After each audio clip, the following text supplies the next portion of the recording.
Сабыржан Баушархан деген городовында. Поистине Аллах послал своего пророка милостью для всего человечества.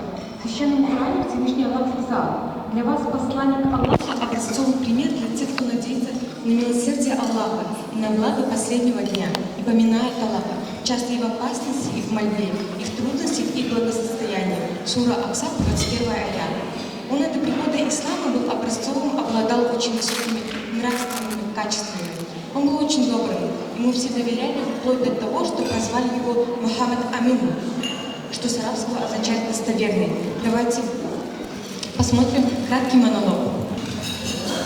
Уа Расулалла, мен сізді өз әкемдей, тіпті одан да қатты жақсы көремін.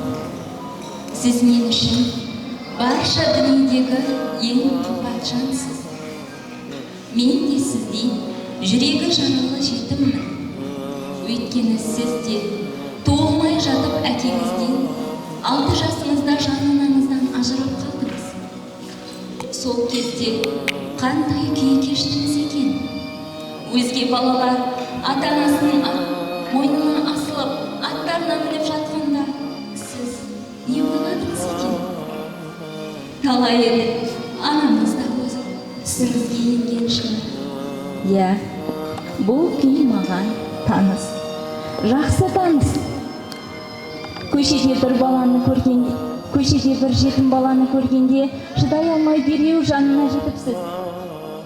Көңілі жабырқап, көздері жасаурап, ойынға қосыла алмай тұрған балаға мен әкем, Айша анам, Хасан мен Хусейн бауырларым болғанын қалар едім деп тіл қатыпсыз. Я Расулалла, білсеңіз ғой, сол сәтте менің қандай күй кешкенімді. Сол баланың орнында мен болсам ғой деп армандайтын едім. Сүйікті пайғамбарым, сіз гүлдерді жақсы көріпсіз. Өзіңіздің мүбәрак тұла бойыңыздан да жұпар иісі аңқып тұрады. Қолыма әдемі гүл түссе, оның жұпарын бойыма жұтамын да сізді еске аламын. Неге екенін білмеймін, сізді еске алсам қатты сағынып кетемін. Өйткені мен сізді жақсы көремін. Шынайы сүюді сізден үйрендім.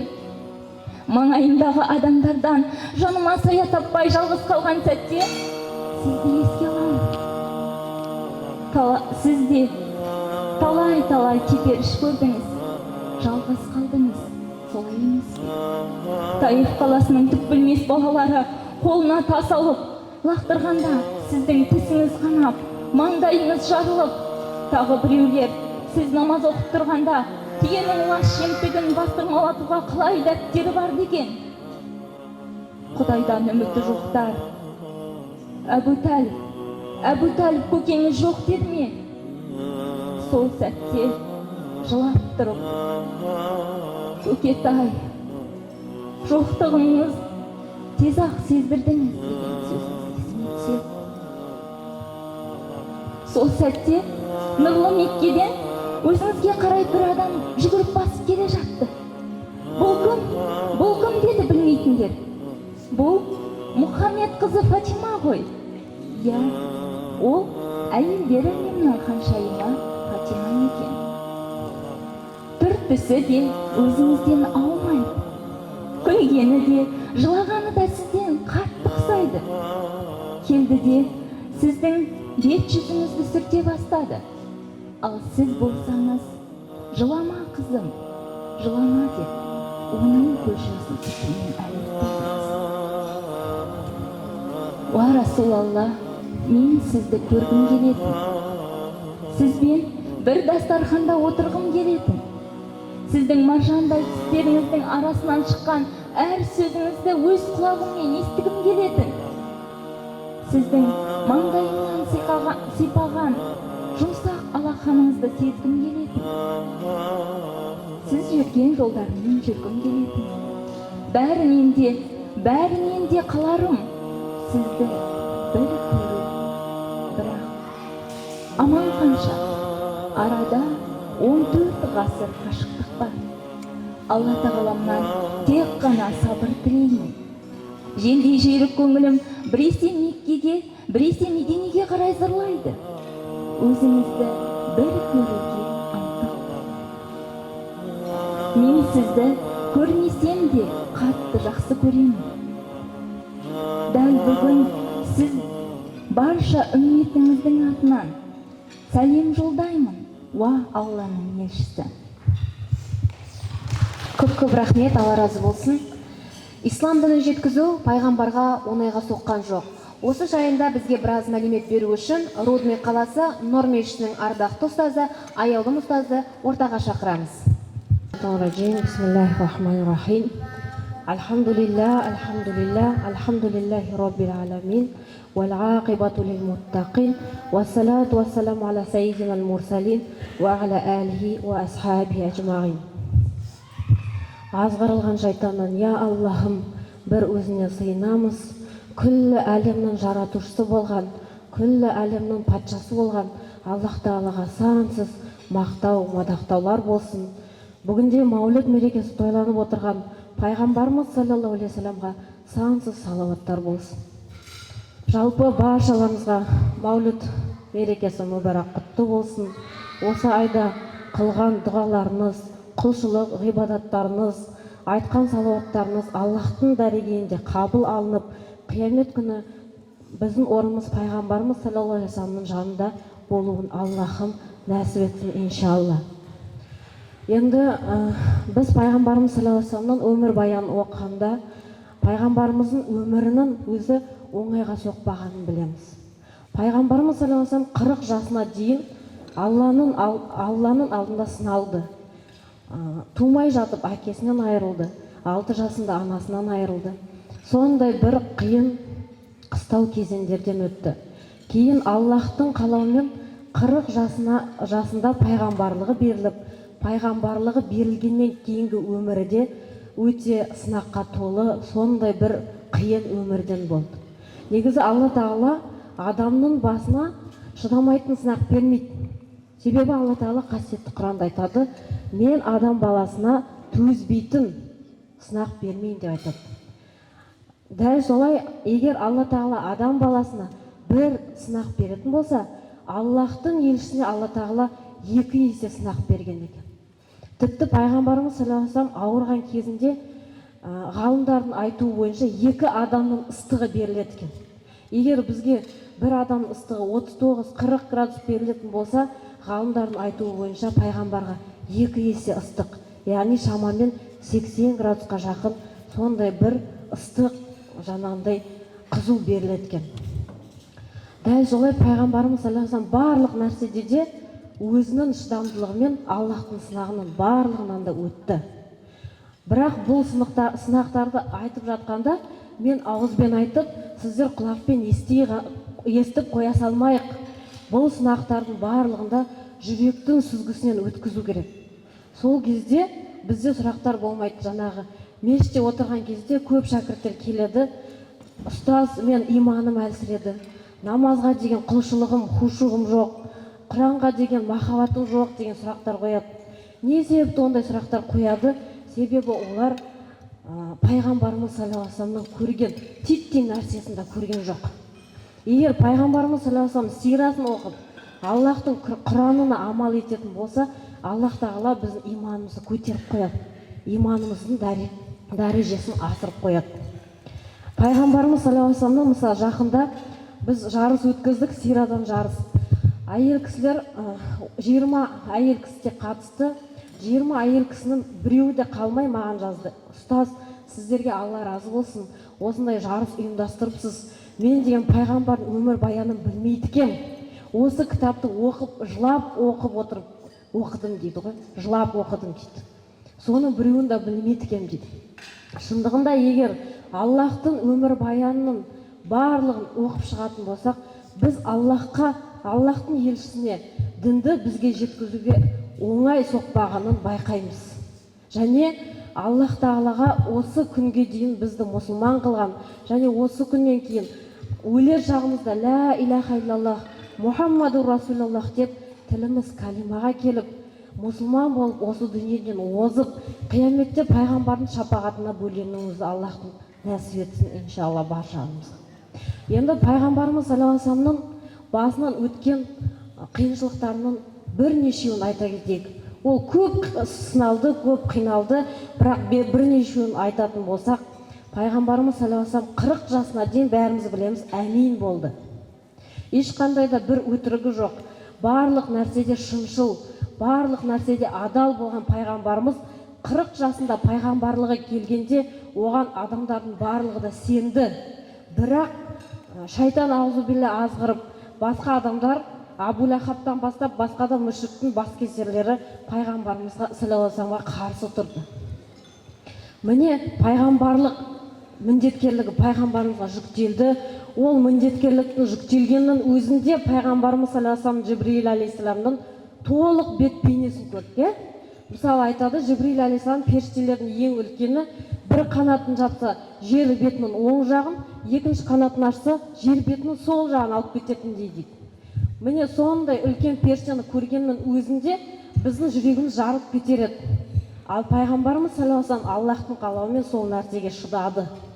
Қорықса да шыдады. Сондай пайғамбарлық жүктелгеннен кейін пайғамбарымыз саллаллаху алейхи вассаламға осындай сынақтар келе бастайды. Кейін пайғамбарымыз саллаллаху алейхи вассалам ислам дініне шақырғанда, ей Құрайш қауымы, мен сендерге ана таудың басында бір жау келе жатыр деп айтсам сенесіңдер ме дегенде, бәрі бір ауыздан сенеміз деп жауап береді. Өйткені сол күнге дейін пайғамбарымыз ешқандай да жалған айтпаған еді. Бүкіл халықтың сеніміне кірген еді. Сол кезде мен сендердің пайғамбарларыңмын, яғни елшілеріммін, ал сендерді жаратқан Раббыларың Алла, және соған иман келтіріңдер дегенде, біраз қауым иман келтіріп, біразы пайғамбарымыз саллаллаху алейхи вассаламға қарсы шығады. Міне сол қарсы шыққан адамдардың біразы пайғамбарымыз саллаллаху алейхи вассаламға жаңағындай сиқыршы деп айтады, жалғаншы деп айтады, есінен алжасқан деген сияқты нәрселер айтады. Пайғамбарымыз саллаллаху алейхи вассалам оның ешқайсына да мән бермей өзінің Алла жолындағы күресін жалғастырады. Тіпті сол мүшриктер Құрайыштың баскесерлері Абу Толибке барып, көкесіне барып, ей Абу Толиб, сен жиеніңді бізге бер, біз саған жиеніңнің орнына басқа біреуді берейік деп ұсынады. Сол кезде Абу Толиб Мұхаммад саллаллаху алейхи вассаламға айтады, ей Мұхаммад, ей жиенім дейді. Бұл айтып жатқан сөздеріңді доғарсаншы, қойсаншы, әйтпесе мына баскесерлер сенен түспейді ғой деп айтады. Сонда Аллахтың елшісі саллаллаху алейхи вассалам айтады, ей көкешім дейді. Шындығында Алла Тағала менің оң қолыма күнді, сол қолыма айды берсе де, мен Аллахтың дінін айтудан жалықпаймын, Аллахты жеткізуден жалықпаймын деп айтады. Шындығында да Аллахтың діні жеңеді, немесе мен бұл өмірден жаңағындай өмірімді пида етем деп жауап береді. Кетіп бара жатқан жерінен Абу Толиб айтады, ей жиенім, бері кел дейді. Егер осы сөзіңді жаңағындай дініңді айтудан жалықпайтын болсам, онда мен де сені өмірімнің соңына дейін қорғаудан жалықпаймын деп пайғамбарымыз саллаллаху алейхи вассаламды осылайша қолдаған екен. Кейін бірнеше жылдардан кейін пайғамбарымыз саллаллаху алейхи вассаламның көкесі дүниеден озады. Одан кейін 5-6 күннен кейін әйелі дүниеден озады, Хадиша анамыз. Содан кейінгі пайғамбарымыз саллаллаху алейхи вассаламның қорлықтары одан ары күшейе түседі. Мысалы пайғамбарымыз саллаллаху алейхи вассалам мүшриктердің жаңағындай Қағбаның алдында намаз оқып отырған жерінде сәждеге басын иген кезде бір мүшрик келіп киімін шешіп пайғамбарымыздың мойнын бұрап қылқындыра бастайды. Сол кезде Қағбаның жанында тұрған адамдар пайғамбар өліп қалды ма деген сияқты сондай бір қорқынышты сезіммен тұрады. Бірақ сол мезетте Абу Бәкірдің құлағына Аллахтың қалауымен Мұхаммадқа көмектес деген дауыс келеді. Ал Абу Бәкір ол кезде өзінің шашын жаңағындай тарап жатқан болады. Шашын тарамастан жүгіріп барып Қағбаның жанына барса, жаңағы бір мүшрик пайғамбарымыз саллаллаху алейхи вассаламның мойнынан бұрап қылқындырып жатыр екен. Абу Толиб дереу пайғамбарымыз саллаллаху алейхи вассаламның жаңағы адамды арашалап, жаңағы мүшрикпен төбелесе бастайды. Ал пайғамбарымыз дым болмағандай қайтып өзінің намазын жалғастырады. Сол кезде Абу Толиб жаңағы мүшрикпен төбелескеннен кейін үйіне барып шашын тарауын жалғастырса, басын сыйпап алатын болса, қолында бір уыс шашы тұрады екен. Содан Абу Талиб радиаллаху анх жылап жібереді екен. Я Аллахым, шындығында да қандай сынақтарды жіберсең, біз сол сынақтардан мүдірмей өтуімізді бізге нәсіп ете көрші деп жылап жібереді екен. Жалпы осындай қорлықтардан пайғамбарымыз саллаллаху алейхи вассалам сахабалар өткен екен. Сөйтіп мүшриктердің жаңағындай құйтырқы әрекеттерінен қашып пайғамбарымыз саллаллаху алейхи вассалам сахабалармен бірге Таифқа аттанады. Таифқа аттанғанда да басшыларына барып, мен шындығында Аллахтың елшісімін және бізді жаратқан Аллах деп айтқан кезде ол Таифтың басшылары оны мазақ қылып, мазақтап елімен бірге тас жаңбырға боратады екен. Тас атып пайғамбарымыз саллаллаху алейхи вассаламның үстіне тимеген жер жоқ болады. Тимеген жері болмайды. Әсіресе тобығына қатты тиіп, ана етігінен қан сорғалап атады екен. Оны көрген сахабалар шыдамай, я Аллахтың елшісі, мына таудың етегіне отырып, жаңағындай қанымызды тоқтатайық деп пайғамбарымыз саллаллаху алейхи вассаламды отырғызады. Сол кезде пайғамбардың жанына екі үлкен періште келеді. Таудың екі үлкен періштесі келіп, я Аллахтың елшісі, алақаныңды жайып Аллахтан дұға сұра. Біз мына екі таудың ортасында тұрған қауымды екі тауды екі жағынан соғып, жоқ қылып, Аллахтың қаһарына ұшыратайық дейді. Сонда Аллахтың елшісінің сөзі, жоқ дейді. Олар менің шындығында кім екенімді білмейді ғой деп жылап жібереді екен. Жалпы пайғамбарымыз саллаллаху алейхи вассаламның жүрегі өте кең екен. Пайғамбарымыз саллаллаху алейхи вассаламға жаңағы көкесі қайтқаннан кейін тіпті жаңағындай көшеде жүретін соқыр, жаңағындай құл сияқты адамдардың өздері иманға келмеген. Ондай адамдардың өздері бетіне топырақты алып шашқан екен. Сол кезде пайғамбарымыз саллаллаху алейхи вассалам үйіне барып, жаңағы үйіне барған кезде Фатима анамыз пайғамбарымыздың бетіндегі топырағын қағып, я әкешім деп жылағанда пайғамбарымыз саллаллаху алейхи вассалам айтады, қызым жылама, шындығында мен Аллахтың қорғауындамын деп айтады екен. Міне пайғамбарымыз саллаллаху алейхи вассалам басынан осындай қиыншылықтарға төзе біліп, бізге осылайша дінді жеткізді. Енді біздің міндетіміз бұл дінді ары қарай, әйел адам болғаннан кейін, бұл дінді ары қарай өзіміздің ұрпақтарымызға сіңіру.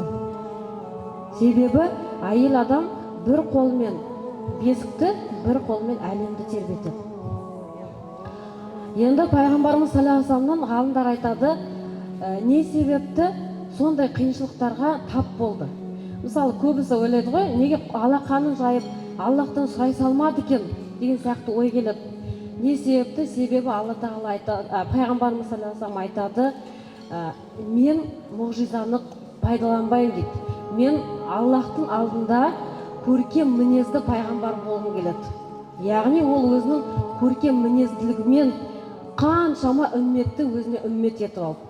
Ертең қиямет күні барлық пайғамбарлар өзінің үмметімен тұрған кезде ең көп үммет кімде дегенде Мұхаммад саллаллаху алейхи вассаламның үмметі болады екенбіз. Сонда не себепті деп сұраған кезде, себебі пайғамбарымыз саллаллаху алейхи вассалам үмметтің барлығына көркем мінезбен шақырған екен исламға. Дәл солай біздерде басымызда орамалымыз тұр, әуретіміз жабық тұр, тілімізде калимамыз тұрғаннан кейін барлық жерде көркем мінезділікті танытуымыз керек. Ол бізге пайғамбарымыз саллаллаху алейхи вассаламның қалдырған мирасы. Себебі пайғамбарымыз соңғы сөзінде қоштасу құтпасында айтады, мен сендерге екі мұра қалдырамын, оның бірі Құран, екіншісі сүннетім дейді екен. Міне осы екеуінен қияметке дейін ажырамаңдар деп айтады. Иншалла Алла тағала біздерге осы Құран мен тек қана сүннетке амал ететін құлдардан етсін. Қиямет күні пайғамбарымыз саллаллаху алейхи вассаламның шапағатына бөленетін, жәннатқа кіретін сондай бір салихалы құлдардан болуымызды Аллахым нәсіп етсін. 14 ғасыр бұрын үмметім деп жылаған пайғамбарымызды біз қалайша сағынбаймыз, қалайша оны ұмыт қалдырамыз. Ал ендеше алдарыңызға сағынышқа толы деген өлеңіммен Айгүл Құлымбетованы ортаға шақырамыз.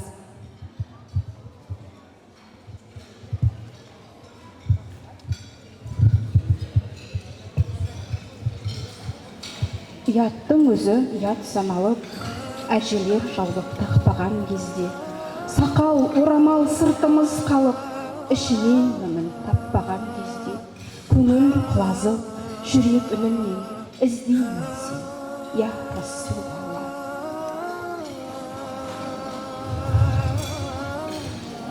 Адамдық азып, имандар тозып, намыстан ардан аттаған кезде, дөкейлер езіп, надандық озып, әлсіздің хақ тапталған кезде, езіліп тұрып, таудай мұңыммен іздеймін сені, я Расулалла. Кемсен қақтырып, қарт ата анасын қарттар үйіне тастаған кезде, қоқысқа лақтырып сәби баласын бауырына ана бастаған кезде, езіліп тұрып ет жүрегіммен іздеймін сені, я Расулалла. Құндылықтардың құны өзгеріп, бәрі ақшаға тоқталған кезде, пәнидің ғана бағы көзделіп, атақ мансапқа оқталған кезде, денеңе батқан ши төсегіңді еске аламын сені, я Расулалла. Бір жылы сөзге кейде сарығып, мейірім іздеп жаураған кезде, өзіңді жетім күйде сағынып, жанардан жас саулаған кезде, сәждеге құлап, Раббыңа жылап, жұбаныш табам, я Расулалла. Құран мен сүннет қалдырған мұран, азу тісіммен жармасып өтем, Алладан тілер асыл бір дұғам, шапағатыңнан құр қалмасақ екен. Кәусар бұлағым, жәннат тұрағым, нәсіп ет бізге, я Раббым Алла. Сағындым сені, я Расулалла. А теперь мы бы хотели вам показать сценку о милости Аллаха, как пришел в ислам праведный халиф Омар ибн Хаттаб, радиаллаху анху. Аллах Тағала әлемдегі барша адамзатқа жанашырлық танытып, пайдалы нәрселерді жаратып жіберуде. Біз бәріміз де Құдайдың құлы Мұхаммед саллаллаху алейхи уассаламның үмбеті болғанымызға ерекше шүкіршілік етуіміз керек. Бүгін сіздердің алдарыңызда Айша радиаллаху анамыздан жеткен ғибаратты көрініспен бөлісе кетуді жөн көрдік. Бірде Айша анамыз әйелдерге қатысты бір жағдай туралы айтады. Оның айтуынша, оған бір кездері екі қызымен бірге өте кедей әйел келген екен. Ол қыздарының қолынан ұстап тамақ сұраған. Айша радиаллаху олардың әрқайсысына құрма береді.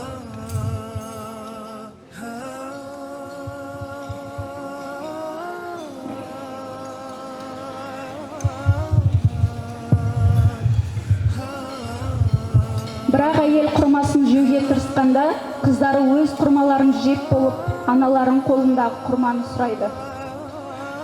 Содан кейін анасы құрманы екі жартыға бөліп қыздарына береді. Айша анамыз бұл әрекетіне таңданып, пайғамбарымыз саллаллаху алейхи уассаламға айтады. Ал Алла елшісі болса Айшаға, шын мәнінде сол әйелдің істеген жақсы ісі үшін Алла оны жәннатқа кіргізіп, тозақ отынан аман сақтайды деген екен. Бұл жерден тағы не байқауға болады? Бұл жерде әйелдер мәртебесінің жоғарылауын байқауға болады. Қазақта әдем айтылған сөз бар. Ер бұзылса, отбасы бұзылады, әйел бұзылса, ұлт бұзылады. Әйел әлемді тербетеді. Бір қолымен бесікті, бір қолымен әлемді. Тіршілік бастауы әйел деп қазақ әйелдер жайлы көп жырлаған. Ғабит Мүсіріпов ағамыз өзінің бір қойындықтерінде ең жаман деген әйелдің қолынан адам жасау келеді деп айтқан екен. Ағамыз бұл жерде даналыққа тән тапқырлықпен сөйлеп отыр. Бұл жерде адам жасау дегеніміз адамды тұлға етіп қалыптастыру, батыр, әрі отан сүйгіш, дінін танитын тұлға етіп қалыптастыруды айтқан. Рас, әйелдің әлсізі жоқ, тек нәзігі бар. Олардың барлығы батыл, ержүрек. Өйткені Алла әйелді адам ұрпағын жалғастыратын ана құрметіне бөлеген. Бүгін біздің бас қосуымызда мәулітті ұйымдастырып жатқан осы нәзік жандылар. Бұл кісілерге де көп рахмет, Алла разы болсын. Осы жерде жиналып отырған бүткіл әйел жамағаты, ұрпақ сіздердің қолдарыңызда. Ұрпақты ары қарай пайғамбарымыз саллаллаху алейхи уассаламның сүннетін жалғастырып, исламды ары қарай дамыту осы отырған аналардың қолында. Ұрпақтарыңыз қайырлы, саналы, салихалы ұрпақтардан болсын деп тілейміз. Баршаңызға рахмет.